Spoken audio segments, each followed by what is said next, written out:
News বৃত্তান্তে আপনাদের স্বাগত। দেশ থেকে রাজ্য, শহর থেকে গ্রাম, গুরুত্বপূর্ণ খবর নিয়ে আপনাদের সঙ্গে আমি দেবলীনা। আজকের বিশেষ বিশেষ খবরগুলি এক নজরে।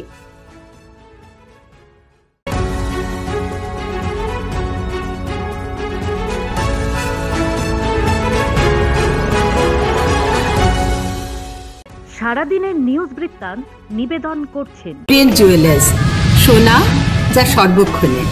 Agnishwar jewellers, NS road, Raiganj. Shri Dhaka jewellers, Gitanjali cinema হলের বিপরীতে।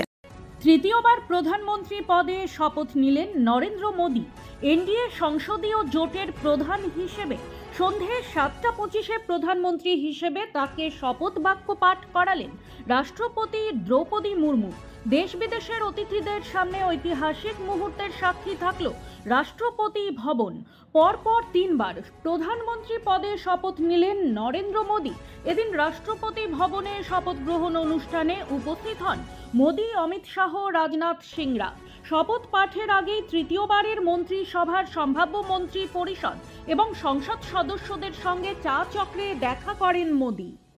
বাঙালির 12 মাসে 13 পার্বণের অন্যতম জামাই ষষ্ঠী। মূলত সন্তানের, বিশেষ করে পুত্র সন্তানের মঙ্গল কামনায় এই অরণ্য ষষ্ঠী পালন করা হয়। যদিও প্রাচীন বাংলায় ষষ্ঠীতে মেয়েকে জামাই সহযোগে বাপের বাড়িতে নিয়ে এসে আদর আপ্যায়নের প্রথা থেকেই অরণ্য ষষ্ঠীর জামাই ষষ্ঠীতে রূপান্তর। কিন্তু এই প্রথায় কোথাও যেন মেয়েরাই ব্রাত্য হয়ে থেকে যায়। এই কারণেই প্রথা ভেঙে বৌমা ষষ্ঠীর আয়োজন করল রায়গঞ্জের একদল মহিলা। রবিবার রায়গঞ্জের একটি রেস্তোরাঁয় জমায়েত হয়ে ষষ্ঠীর সমস্ত লোকাচার মেনে বরণ করা হলো বাড়ির বউদের। 60 বাছা থেকে শুরু করে পাখার বাতাস, মিষ্টি মুখ, এমনকি কেক কাটা, কিছুই বাদ গেল না অনুষ্ঠানটিতে। তবে এত আনন্দ আয়োজনের মধ্যেও কোথাও যেন ধরা পড়ল একটা প্রতিবাদের সুর। সেই প্রতিবাদ হতে পারে নারী পুরুষের সমানাধিকারের জন্য, বা হতে পারে সমাজে নারীদের প্রতি একাধিক অপমানের বিরুদ্ধে। নিউজ বৃত্তান্তের পক্ষ থেকে থাকলো সকল বৌমাদের বৌমা ষষ্ঠীর শুভেচ্ছা। অবৈধ মদের ঠেক বন্ধের দাবি নিয়ে রবিবার কালিয়াগঞ্জ থানার হলদিবাড়ি এলাকার মহিলারা ঝাঁটা লাঠি নিয়ে অভিযানে নামলো। বড়দের মতো এলাকার কিশোররাও মদের নেশায় আসক্ত হয়ে পড়ছে, ফলে ঘরে ঘরে অশান্তি বাড়ছে বলে অভিযোগ মহিলাদের। বোচাডাঙ্গা পঞ্চায়েতের হলদিবাড়ি এলাকায় চলা অবৈধ মদের ঠেক বন্ধ করতে এদিন অভিযানে নামে মহিলারা। এলাকার মহিলাদের অভিযোগ, মদ খেয়ে বাড়িতে এসে অশান্তি করছে পুরুষেরা।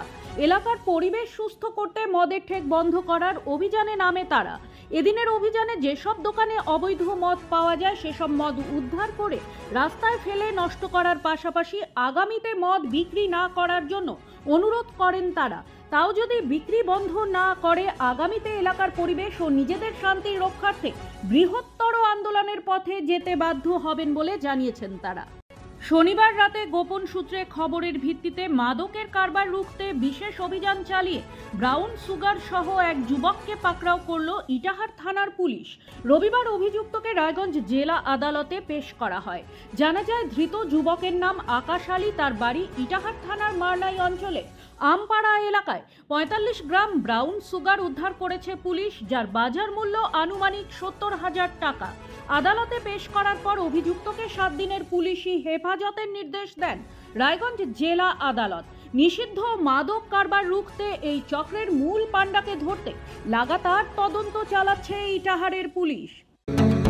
প্রতিদিনের প্রতি মুহূর্তের খবরের আপডেট পেতে চোখ রাখুন নিউজ বৃত্তান্তের ফেসবুক পেজে। সাবস্ক্রাইব করুন নিউজ বৃত্তান্ত ইউটিউব চ্যানেলকে। মাস দুয়েক পরেই প্রকাশিত হবে রায়গঞ্জ বিশ্ববিদ্যালয়ের অডিট রিপোর্ট। তার আগেই গুঞ্জন রিপোর্ট ঘিরে 3রা ফেব্রুয়ারি 2015 যাত্রা শুরু করেছিল রায়গঞ্জ বিশ্ববিদ্যালয়। সে সময় রাজ্য সরকারের প্রস্তাব মতো রায়গঞ্জ কলেজকে বিশ্ববিদ্যালয়ে উন্নীত করা হয়। জন্মলগ্নে বিশ্ববিদ্যালয়ে কোনো এক্সিকিউটিভ কাউন্সিল ছিল না।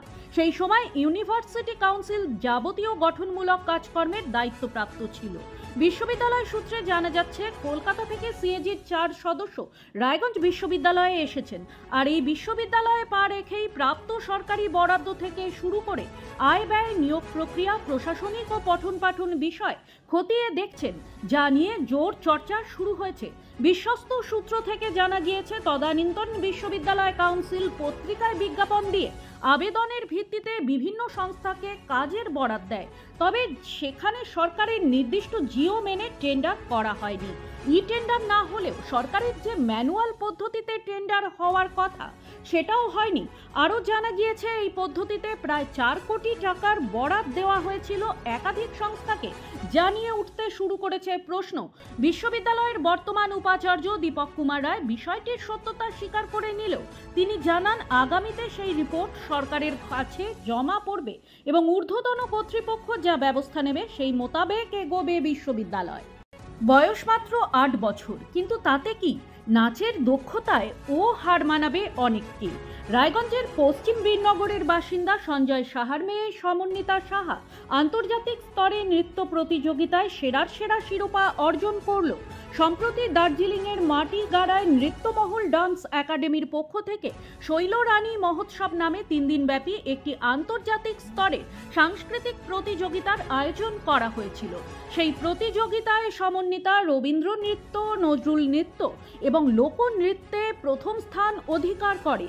এত অল্প বয়সে এ ধরনের সাফল্যে খুশি তার মা মুনমুন সাহা সহ পরিবারের সকলে। সমন্বিতা নিজেও খুব খুশি তার এই সাফল্যে। বড় হয়ে সে নৃত্যশিল্পী হতে চায় বলে জানিয়েছে আমাদের। খুদে ফুটবলারদের খেলাধুলোর প্রতি আগ্রহ বৃদ্ধিতে এগিয়ে এলেন এক শিক্ষিকা, নাম চন্দ্রানী রায়, বাড়ি রায়গঞ্জের উকিলপাড়ায় হলেও কর্মসূত্রে তিনি ব্যাঙ্গালোরে থাকেন। বাবা মণি রায় রায়গঞ্জ টাউন ক্লাবের দীর্ঘদিনের কোচ হিসেবে পরিচিত। কাজে খেলাধুলোর প্রতি বিশেষ টান থাকা চন্দ্রানীর স্বাভাবিক। আর সেই টান থেকেই রায়গঞ্জ টাউন ক্লাবের প্রশিক্ষণরত খুদে ফুটবলারদের ব্রেকফাস্ট টিফিনের দায়িত্ব নিলেন তিনি। কিছুদিন আগেও তার কানে আসে, মাঝে মাঝেই খুদে ফুটবলাররা না খেয়ে অসুস্থ হয়ে পড়ছে। সেই কারণেই এ ধরনের সিদ্ধান্ত নিয়েছেন তিনি। তার এই সিদ্ধান্তে খুশি তার বাবা মণিবাবু বলেন, মেয়ের এ ধরনের সাহায্যের সিদ্ধান্ত তাকে গর্বিত করেছে। রায়গঞ্জ টাউন ক্লাবের সম্পাদক অরিজিৎ ঘোষ জানান, একাধিক প্রতিবন্ধকতা সত্ত্বেও বরাবরই তারা রায়গঞ্জ তথা জেলার মাটি থেকে ভালো ফুটবলার তুলে আনার চেষ্টা করছেন। চন্দ্রানীর এ ধরনের পদক্ষেপ তাদের সেই প্রয়াসকে অনেকটাই এগিয়ে দেবে। সারাদিনের নিউজ বৃত্তান্ত আজ এই পর্যন্তই। দেখতে থাকুন, সঙ্গে থাকুন, চোখ রাখুন নিউজ বৃত্তান্তে। নিউজ বৃত্তান্ত, হলুদ নয়, স্বচ্ছ।